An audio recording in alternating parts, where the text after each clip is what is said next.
Naglalakad ako ng 11 minutes to 13 minutes from the station. Basta kaya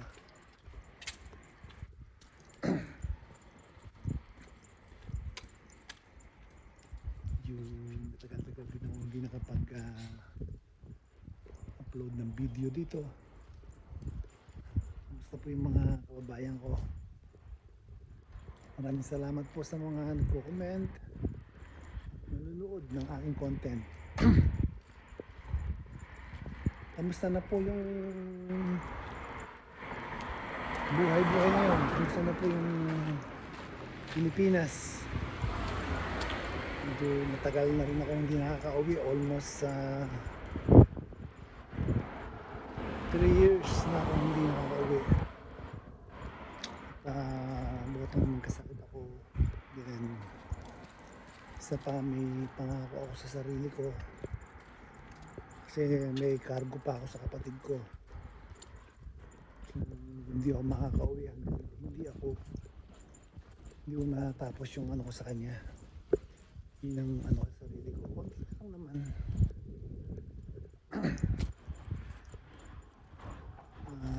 Ganyan talaga ang buhay.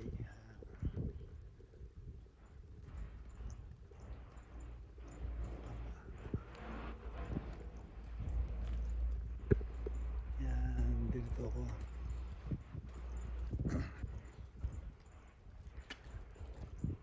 Kamusta naman ang buhay-buhay?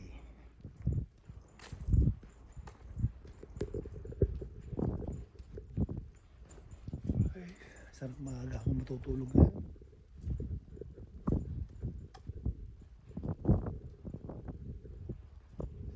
6 days ako ngayon, tapos next time 6 day uli.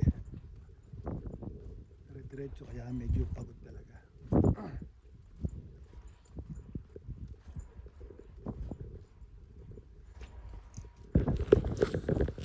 Kamusta po kayo? Hindi ako, medyo mahina lang ang boses ko kasi nga dito sa Japan yung mga hapon, so tahimik, bawal yung maingay dito. Kaya naman nakita nyo para akong halos bubulong lang ako.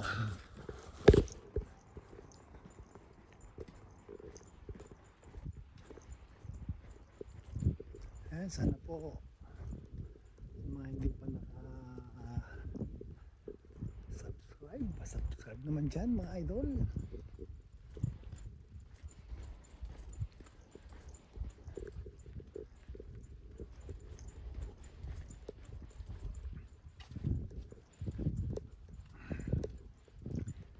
Matanong ko nga lang po pala,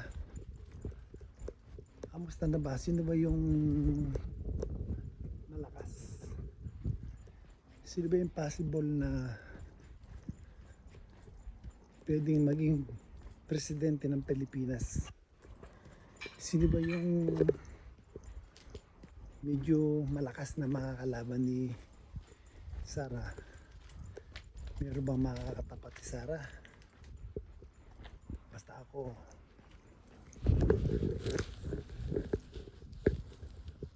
Sara Duterte, iboboto ko. Sara ang presidente ko. Dahil sa kanyang nakita ang katangian ng isang leader, matibay, tapat, sa kabila ng mga paninira sa kanya, sa kabila ng ginawa sa kanyang ama ng administrasyong ito.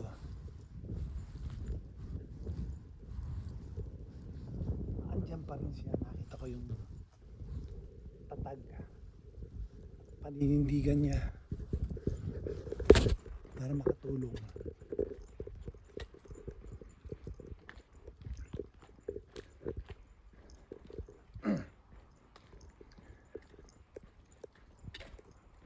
Sa pagkakaalam ko, karamihan sa mga OFW Duterte. Maka Duterte. Sara Duterte. Iboboto ko. Ilang taon na lang naman. Alam mo, pinakamagandang gawin. Kasi hindi fair yung yung ginagawa nila kay Duterte. Sinisingle out nila, talagang gusto nilang burahin ang mga Duterte. Lalo na si Sara. Kasi maraming nagmamahal kay Sara Duterte. At kung wala silang takot dyan, bakit gigil na gigil silang i-impeach si Sara? Samantalang mas maraming problema ang bansa, mas maraming korap na opisyal. Kung ikukumpara mo kay Sara, napakaraming korap. Mga congressman, mga senador, gobernador. Paano na lang yung mga mali-malitang pera? Bili mo daming pera, trilyon. Ngayon, ang tanong, saan napunta yung pera na yun? Kaya takot sila kay Sara na pag nakabalik si Sara at pag naging pangulo si Sara ng bansa natin, dahil alam nila na hahalughugin ni Sara yan lahat. Diyan sila takot. Dahil alam nilang hindi nila kayang aregluhin si Sara. Tanggapin natin ang katotohanan, hindi nila kayang aregluhin ang mga Duterte.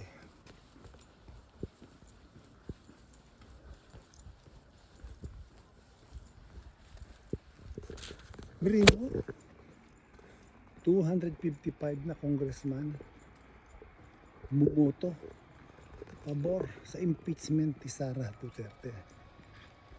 Imposible. Nagkaroon ng dyan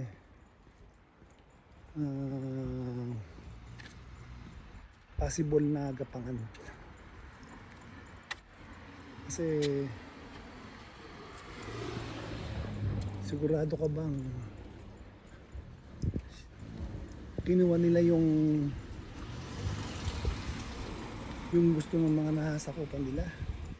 Brino, 32 million po ang bumoto kay Sara Duterte.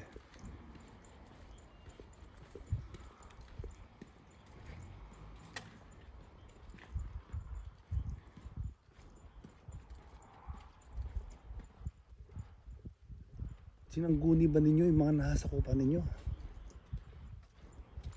Oh, decision lang ninyo yan.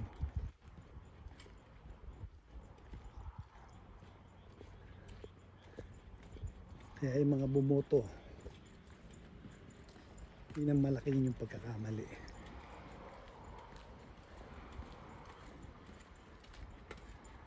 Sana isinaalang-alang ninyo ng 32 million na bumoto kay Sara Duterte. Sayang. Ngayon, sa akin, kung parehas kayo, huwag na lang yung yung impeachment. Hintayin na lang ninyo ang 2028 election. Iyan ang tunay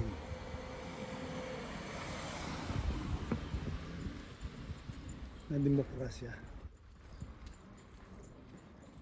Hindi yung mga congressman na pang sarili lang ang iniisip nila. Diba? Paano? Mamaya na lang po ulit ako. Dito na ako sa bahay.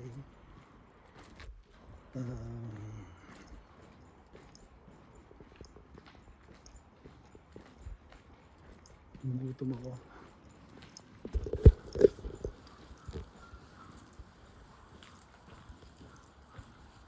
Ingat po kayo lagi at dito na ako sa bahay.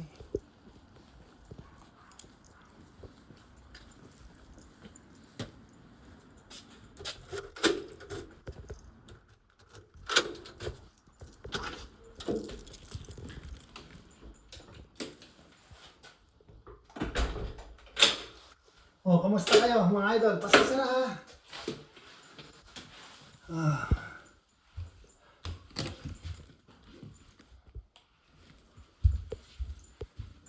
Grabe. Yan, bahay na po ako. Oh, sa susunod na election sa 2028, sino yung iboboto ninyo?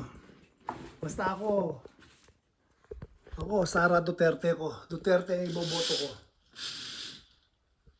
Dahil gusto ko may malasakit. Bakit si Sara? Kay Sara ko naramdaman ang tunay na may malasakit sa bansa natin. Ang mga Duterte lang ang nakitaan ko ng